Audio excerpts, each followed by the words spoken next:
Welcome, everyone, to this program called Messages from the Afterlife. Dr. Wayne Dyer and the secret to communicating with the other side. I'm here with Wayne Dyer's daughters, Saje Dyer and Serena Dyer Pisoni. Also, renowned spiritual medium, Karen Noé. Welcome to the program, Saje, Serena, and Karen. Thank you. We're excited to be here. Thank you. Yes. All right. And as you will see, Wayne Dyer is a big part of this program as well. Yes, you heard that right. Wayne Dyer transitioned in August 2015, but he is very present in the world today, as you will see. He has very important messages to share. We will get to these during the program and in a brand new masterclass for those who want to go deeper. The masterclass is called Life After Death, Dr. Wayne Dyer's teachings from the afterlife, and the training to receive your own messages. Be sure to stay tuned for details. Now I'm going to introduce Saje, Serena, and Karen so you are aware of the important work that they're doing on the planet. I'll begin with Saje Dyer. Saje Dyer is a 31-year-old woman from New York City. Saje grew up in Boca Raton, Florida, and moved to New York, where she graduated from NIU with a master's degree in psychology. She is the co-author of the book, The Knowing, 11 Lessons to Understand the Quiet Urges of Your Soul, which explores how she was able to return to the teachings of her father, Dr. Wayne Dyer, after he passed away. She has published a children's book titled Goodbye Bumps that tells the true story of how she was able to heal herself as a child through the power of the mind. Saje often traveled with her dad to speak to his audiences and even appeared on his PBS special. Saje is a mother of 2 boys and enjoys traveling, learning, and spending time with loved ones. Good to have you with us, Saje. Good to be here. Thank you, Steve, for that introduction. And Serena Dyer is the 6th of Wayne and Marceline Dyer's 8 children. Serena attended University of Miami, where she received bachelor's and master's degrees and now lives in South Florida with her husband. She spends her time traveling, reading, blogging, and working to combat children's trafficking through several local organizations. Together with her sister Saje, Serena recently authored the book, The Knowing, 11 Lessons to Understand the Quiet Urges of Your Soul.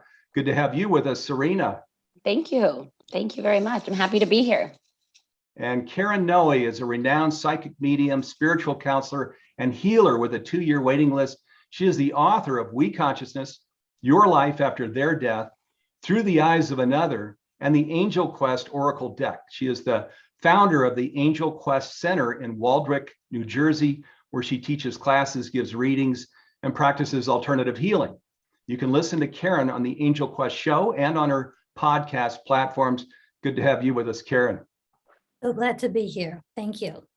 All right, and we have a lot of important things to get to, so let's get started. And Karen, let's begin with you. Can you tell us about the meeting with the Dyer family, Saje, Serena, their sisters, and mother, Marceline, at your office in New Jersey when Wayne Dyer first talked from the afterlife through you to the Dyer family? Oh, gosh. Really? Okay. Let me just begin by saying there were synchronistic events that brought us together, which was amazing in itself.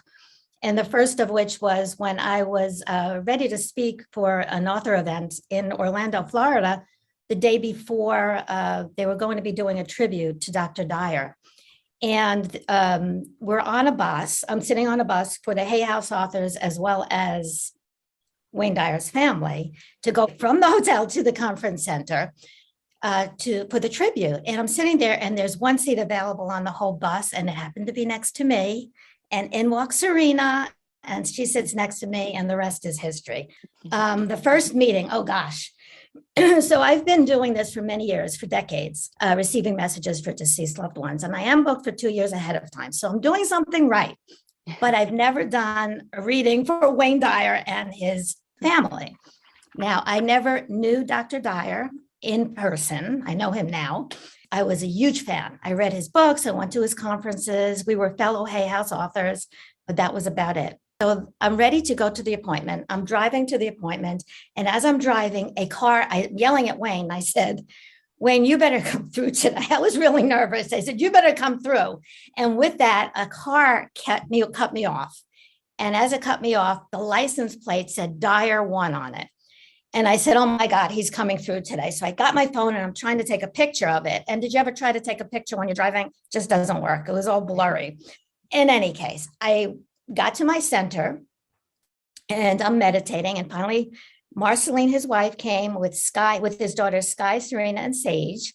And the first thing they did, right, ladies, you went to the bathroom. And I'm like, okay, I'm asking Wayne, you better come through. Now, before I say anything, after we leave the physical body, we retain the same personality as we had when we were here in the physical plane. If you're quiet, you're still quiet. If you're loud, you are still loud. So in comes Wayne. I am trying to make a good impression. I'm quiet. I don't know if you know that, but I am. I'm trying to make a good impression on the Dyers. And all of a sudden, they're in the bathroom, and Wayne is coming through saying to tell them to get out of the bathroom. I felt like I was going crazy. So I said, Wayne, I can't. He said, tell them to get out now. Tell them, hurry up, hurry up. I said, oh my God. So I knock on the door. I said, I'm really sorry, but your dad is saying, and then all of a sudden he overtook my body and it was like, hurry up, hurry up, hurry up. And he made them come out of the bathroom. I said, I'm really sorry. So it was a little piece of me, a little piece of Wayne. And it was like, I'm really sorry. But he spoke to them all differently, which was amazing. And this is the first time I met them. I mean, I met Serena on the bus, but he spoke to Serena more forcefully. And then he spoke to Sky, very soft-spoken. And he spoke to your mom, Marceline, a little bit more soft-spoken, and Sage in between. But he spoke to them each in a different way. But Serena, yours was the strongest, I think. I mean, he spoke to you really forcefully. And I'm not going to go through all the messages, but there were very specific messages that I wouldn't know. I think Serena's going to share maybe one of them now. I think they asked to share a few things at the appointment for him to share, and he did, and so forth. So he indeed came through that day and on subsequent days for a couple of years after, and still now. Serena, can you tell us about the message you received from your father during this meeting that we were just talking about, the meeting at Karen's office in New Jersey? And also, to be clear, this was after he passed in 2015, and he is still speaking to you and your family today, often about the leadership role that you and Sage are playing in the world, correct? Yes, that is correct. And we met with Karen in her office, and it was in October of 2015. He had passed away in August of 2015. And the reason why I remember that so clearly, I'll get to in the story, but Karen is exactly right. She's very soft-spoken and quiet. And so when we came in, she was, oh, I hope you guys made it here okay, and I'm excited. And then all of a sudden she was saying, now, come on, let's go. Come on, out of the bathroom. Let's go. We got to go. We got to get started. And the way she said it, immediately I looked at my mom and sisters and said, oh my God, she sounds exactly like Dad when he would be rushing us to school in the morning, telling us, let's go, get in the car. We're going to be late.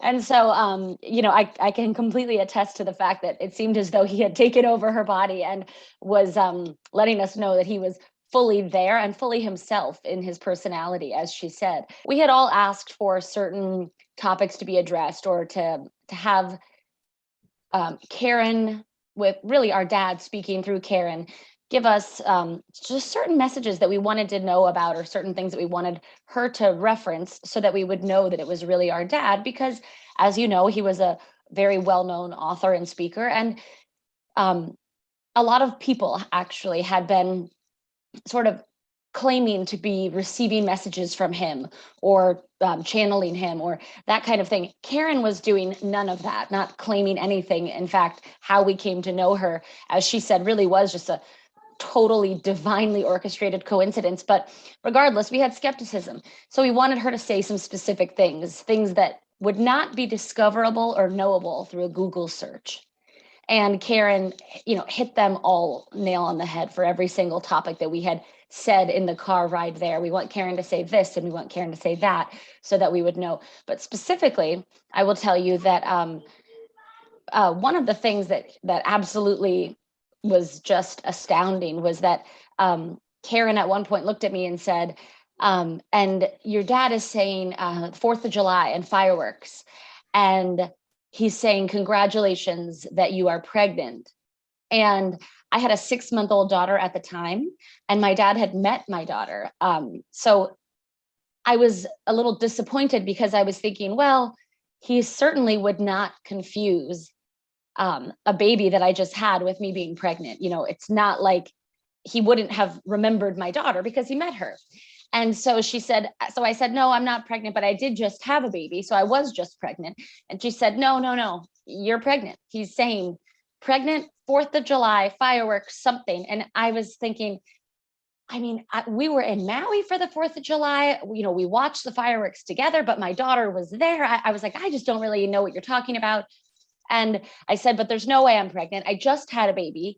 I'm breastfeeding, which I thought meant that you could not get pregnant. And anyway, I just was adamant. And my sisters and my mom were looking at me like, you were having wine last night at dinner. Are you lying about being pregnant? I said, no. In fact, when we leave here, I will happily go take a pregnancy test to show all of you, including you, Dad, that I am indeed not pregnant. But anyway, the conversation continued, and she said so many things that were so spot on that I did start to have, a little doubt, like, am I actually pregnant? I just didn't think it was even a possibility. And then sure enough, when we left the office, when we left her office and the meeting that day, and I took a pregnancy test and it was positive.